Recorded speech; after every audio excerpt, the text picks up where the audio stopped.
Tonight, we're learning Grand Rapids schools want to shut down 10 buildings. The latest attempt to turn the district around.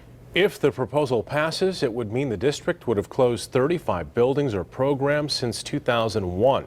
And one of the buildings on the list, Creston High School. Mark Thompson spent the evening in that neighborhood getting reaction. But first, let's go live to Danny Carlson with a look at the full list and why school leaders say this is the best plan to move forward. Danny?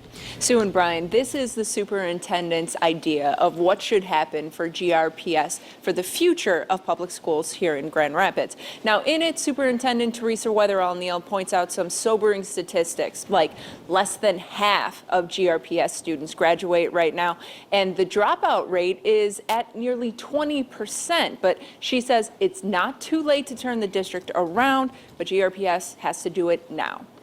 I've told many people we can only ring this bell once.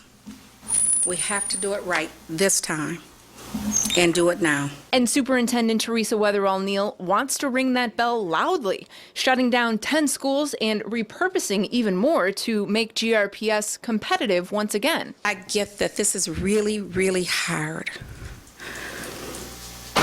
But in order for us to move forward as a district, we have no other choice. Presenting her transition plan, version 1.0 she's calling it, to the GRPS school board tonight, Superintendent Neal announced schools she wants to see shuttered for various reasons. Schools like Strait Elementary and West Leonard. Some of the schools are less than half full. Actually, nearly half of GRPS's buildings are less than half full right now. Some of the buildings are just too run down, and some of them just don't perform academically. But perhaps most surprising, even to school board members tonight, is the superintendent is recommending shutting down her own alma mater, Creston High School. Actually, of all the schools, that's probably the most painful. I'm a polar bear at heart. But Neal says the changes, if they're approved, would save the district about $5 million a year, half of which can be reinvested into other schools. This is about academic achievement. We need to compete. We believe in choice. We want to be the best in this area. And we can't do that with buildings that are sitting half full. We just can't do that. Now, the transition plan doesn't just focus on buildings. It also talks about other specifics like phasing in uniforms district-wide and also consolidating varsity sports teams from 3 to 2.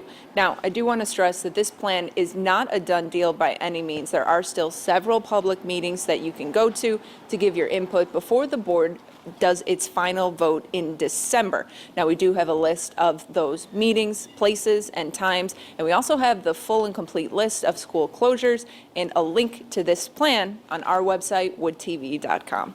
Live in Grand Rapids tonight, Danny Carlson, 24-Hour News 8. Danny, thank you. As you can imagine, the plan to close Creston High has sparked quite a bit of reaction in that community. 24-Hour News 8's Mark Thompson spent the evening in the Creston neighborhood. Mark? Yeah, and Brian, the reaction was emotional from Creston alumni to people who live around the school. When word came down that Creston may be closing, parent and alumni Lynn Sturris was shocked and saddened. Sturris living just a block away from the school. It upset me. My parents moved here in the early 60s so my sisters and I could go to school. I enjoyed it, and my youngest son went there and he liked it. And a lot of people think it's a bad, tough school, but it's not. As part of their explanation why, school officials say 60% of the children in the neighborhood don't attend Creston. Jeff Hike, also a block from the school, is part of that statistic. He sent all 4 of his children to City Middle and High School. We were looking for the best challenge for them academically, and they'd been involved in the Montessori program before that, and the city program dovetailed very nicely into that. And then there's Carlton Brewster. I was just in shock, you know. You may recognize the name. Brewster is on the coaching staff at Catholic Central, but was a star on the Creston football team graduating in 2001. He went on to become the second all-time leading receiver at Ferris State University and played for several teams in the NFL. And when people see me, you know, they don't talk about what I did at Ferris, 2-time All-American. They don't talk about my professional career playing in the NFL. They talk about Creston High School. Polar bear pride, he calls it. That may soon be no more. You know, I just feel sorry for myself, some of the alumni there, and also teachers. You know, teachers who've been teaching there for years. You know, that's all they know is Creston High School.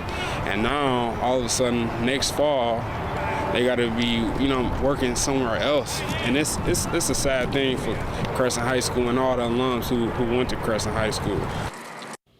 And Brewster says that his dream was to one day go back and become the head coach at Creston. Now, as for people in that neighborhood, their main concern now is what's going to happen with that building once they actually shut the doors for good, if that happens.